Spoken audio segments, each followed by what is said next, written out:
한 아이가 자기 집 마당에 있었던 큰 돌이 있었는데 그것이 좀 불편해서 마당 건너편으로 이 돌을 옮겨 놓으려고 애를 쓰면서 그것을 들어보려고 힘쓰고 있었습니다. 그런데 조금도 그 돌이 움직이질 않았습니다. 꼼짝도 하지 않고 있었는데 그때 그 모습을 지켜보던 그 아빠가 이렇게 말했습니다. 너는 왜 네 힘을 다 쓰고 있지 않는 거니? 그래서 억울해서 말했습니다. 아빠, 저 힘 다 쓰고 있는데요? 아니, 너는 힘을 다 쓰고 있지 않는 것 같다. 속상해서 아들이 말합니다. 저 땀 흘리는 거 안 보이세요? 저 이렇게 힘을 쓰고 있어요. 그랬더니 대답합니다. 너는 왜 나에게 도움을 구하고 있지 않잖니? 그제서야 이 아들이 아빠의 말 뜻을 이해하게 됐습니다. 여러분, 우리도 이 세상 살아가면서 우리 주님이 여전히 우리와 함께 가시고 계시고 곁에 계시지만 때때로 우리의 눈이 어두워서 주님이 나와 함께하고 계심을 때때로 잊어버리고 살 때가 참 많이 있습니다. 어떤 인생의 크고 작은 문제를 만날 때마다 그 문제를 내가 이겨보려고 애쓰고 있지만 전혀 미동도 없는 아무런 해결조차 할 수 없는 그런 상황 속에서 전전긍긍하고 있을 때 우리 주님이 과연 어떻게 말씀하실까요? 아마 이렇게 말씀하실 것 같습니다. 왜 너는 나에게 도움을 구하고 있지 않는 거니? 우리 주님은 우리와 함께 하기를 원하고 계십니다. 우리의 모든 문제를 다 알고 계시고 그 문제를 통해서 하나님은 도와주시기를 원하고 계십니다. 우리에게 그 뜻을 보여주시고 함께 가자 우리를 이끌어 주시기를 원하시고 계십니다. 바라기는 올해에도 하나님만을 온전히 의지해서 내 삶의 중심에 진정 예수님을 내 주인으로 온전히 모시고 내 모든 사정을 주님께 아뢰면서 주 안에서 살아가는 강건한 믿음의 용사들이 다 되시기를 간절히 소원합니다. 믿음장이라고 우리가 잘 알고 있는 히브리서 11장의 말씀에 보게 되면 믿음의 선진들에 관한 기록들이 잘 나타나 있습니다. 믿음의 선진들에 관한 이야기들이 기록되어 있는 후에 이 33절 이후부터는 이름이 기록되어 있지 않는 무명의 사람들이 기록되어 있습니다. 그러다가 35절에 보니까 이렇게 말씀합니다. 어떤 이들은 더 좋은 부활을 얻고자 하여 심한 고문을 받되 구차히 풀려나기를 원하지 아니하였으며, 여기서 심한 고문을 받되라는 이 말씀이 헬라어로 뜻을 번역해 보면 죽도록 두들겨 맞다라는 뜻입니다. 그러니까 역사적인 배경을 보면 당시에 이 히브리서 성경이 기록되던 당시는 주후 65년에서 70년 경으로 많은 성경학자들이 추정하고 있습니다. 그때는 누가 통치하던 때이냐? 로마의 폭군이었던 네로가 통치하던 그런 암흑했던 시대였습니다. 이 성경이 기록되기 이전에 64년의 10월경에 그때 로마에 큰 일이 터졌는데 로마에 대화재가 일어났습니다. 온 도시가 다 화염에 휩싸여서 모든 재산을, 또 생명과 재산을 잃어버렸던 이 성난 군중의 이 모든 이 화살을 전부 이 네로가 예수님 믿고 있었던 성도들에게 화살을 다 죄를 뒤집어 씌워버렸습니다. 그래서 얼마나 모진 고문을 이 고안해 내고 이 생명과 재산을 다 빼앗아 버리고 견딜 수 없는 고초를 당하게 되었다라는 것입니다.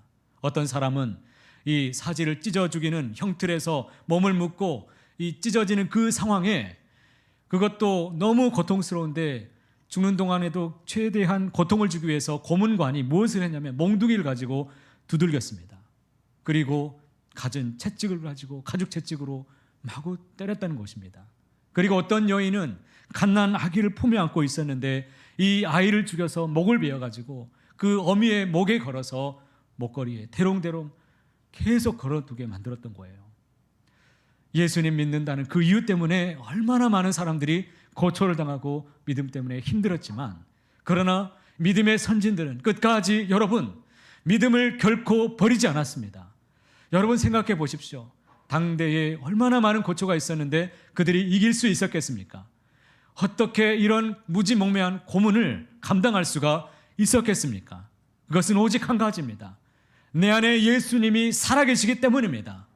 예수 생명이 내 안에 있기 때문에 살아도 천국이요 죽어도 천국인 줄로 믿습니다. 그들은 더 좋은 부활을 믿었습니다. 더 좋은 부활이 내게 예비되어 있기 때문에 이 세상에서 주는 그 어떤 고난도, 그 어떤 핍박도 여러분 다 솜방망이처럼 다 느껴지고 저 천국이 더 가까이 느껴졌을 것입니다.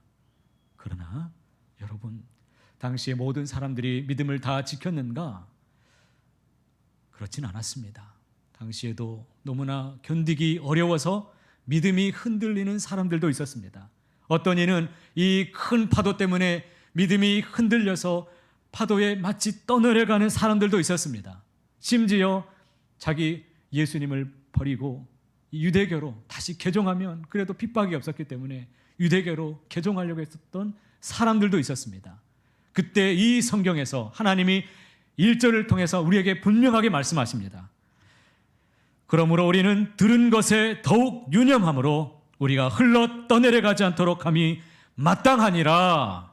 아멘. 우리는 어떻게 해야 흘러 떠내려가지 않을 수가 있겠습니까? 어떻게 우리가 믿음을 지키고 이 세상에서도 살아갈 수가 있겠습니까? 풍파많은 이 세상에서 오직 내 삶의 전부이신, 내 안에 살아계신 예수님을 단단히 붙잡는 그 길밖에는 없는 줄로 믿습니다. 내 평생에 듣던 그 하나님의 말씀을, 생명의 말씀을 여러분 늘 묵상하시고 들은 것에 더욱 유념하라고 했습니다. 들은 바 그 말씀을 내게 주신 생명의 말씀으로 받고 오늘도 주신 이 강단에서 주시는 이 말씀을 내게 주신 귀한 생명의 말씀으로 붙드는 그 사람이 분명히 흘러 떠내려가지 않고 끝까지 이기는 자가 되실 줄로 믿습니다. 그러면 하나님의 아들 예수 그리스도가 어떻게 해서 우리의 구원자가 되실 수가 있는 것이겠습니까? 하나님의 아들 예수님은 고난을 통해서 우리의 구원자가 되셨습니다.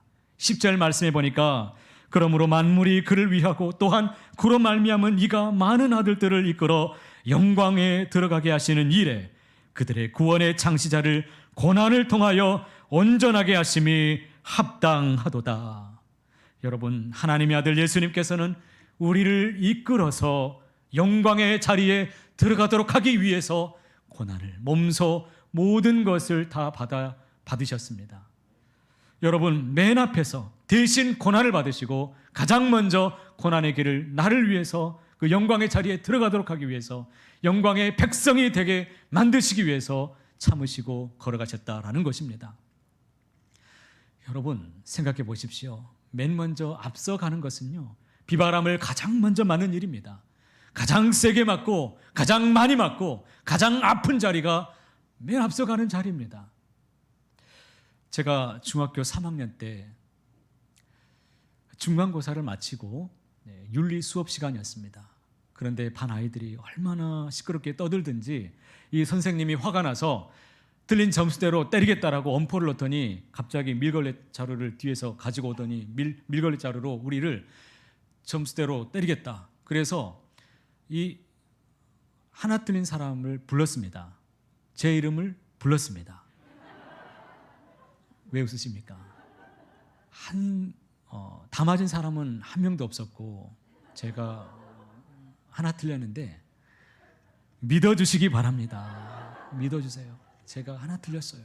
그런데 선생님이 한 문제당 4점이에요. 한 문제당 4점인데 엎드리라고 해서 엎드렸습니다.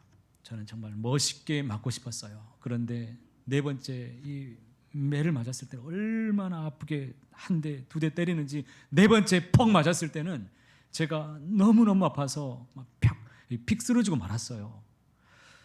너무 아파서 일어나서 엉덩이를 잡고 정말 비틀거리면서 자리에 들어갔습니다.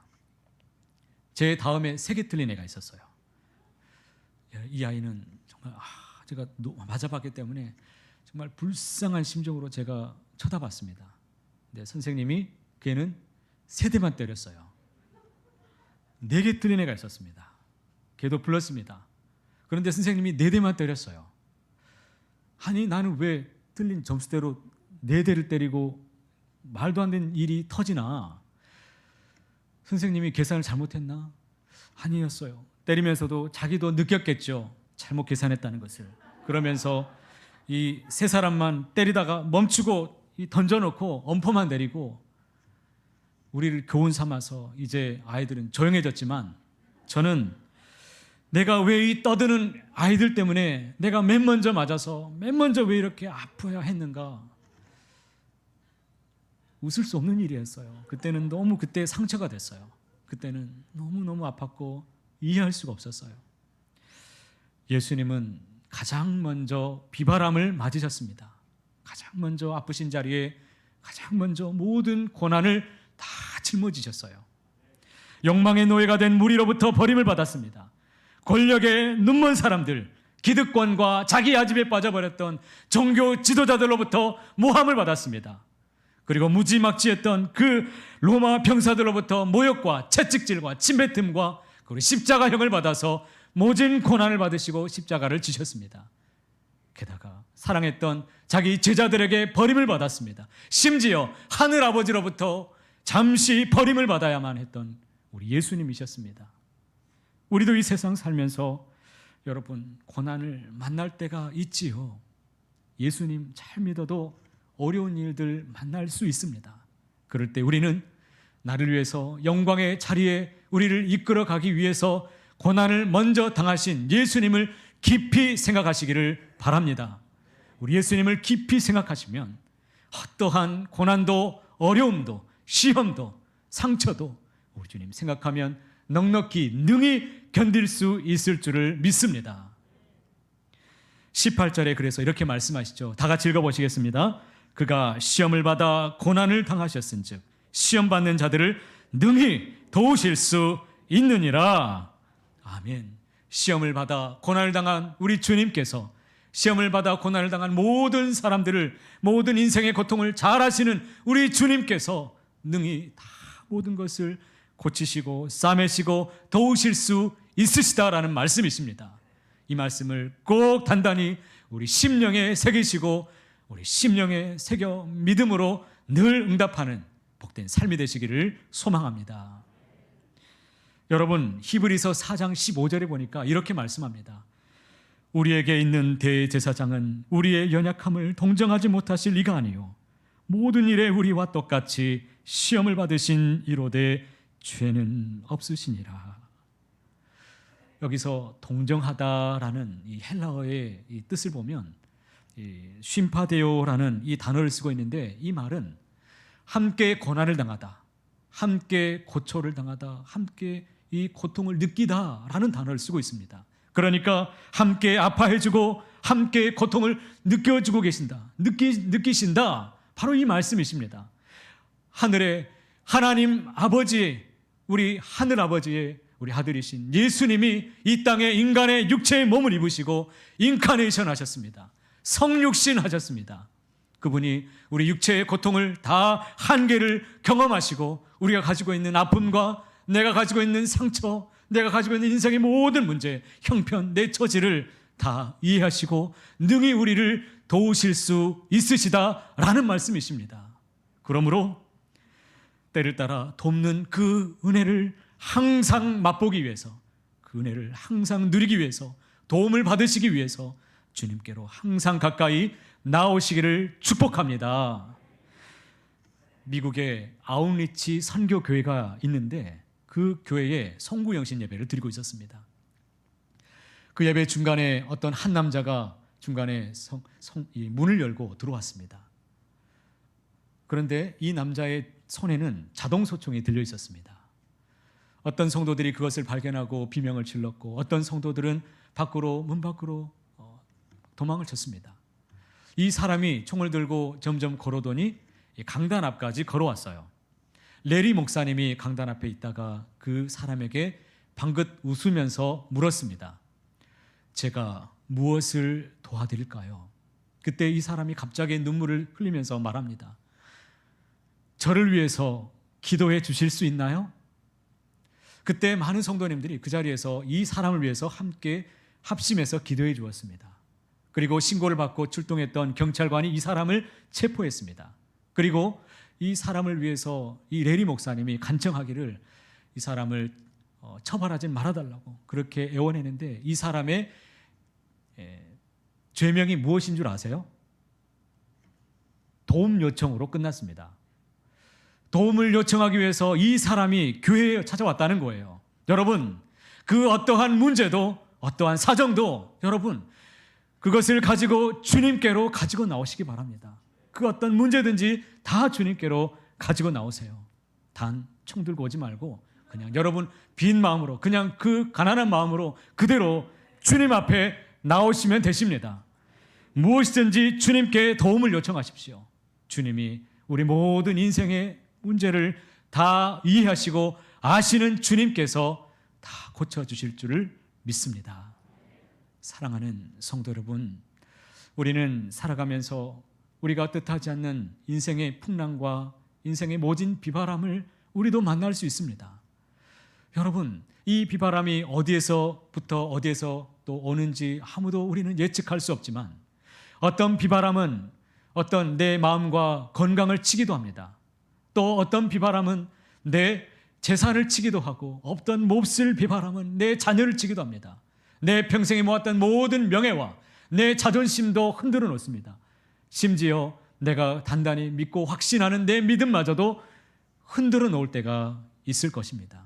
그럴수록 더욱 우리는 내 평생에 들었던 하나님의 말씀, 내가 신뢰하는 그 주님의 말씀에 단단히 그 십자가에 내 마음을 꼭 묶어두시기를 바랍니다. 어떤 세파에도 흔들림 없이 흔들려 떠내려가는 인생 되지 마시고 항상 주님께 붙들려 있어서 주님과 함께 넉넉히 이기시는 삶을 살아가는 저와 여러분이 다 되시기를 간절히 소원합니다. 오늘은 특별히 성찬 예식이 있는 날입니다. 우리 주님께서 피 묻은 손으로 우리를 이 성찬의 자리에 초청하고 계십니다. 빈 마음이면 됩니다. 하나님 앞에 거룩한 예식에 우리가 기도함으로 함께 참여하겠습니다.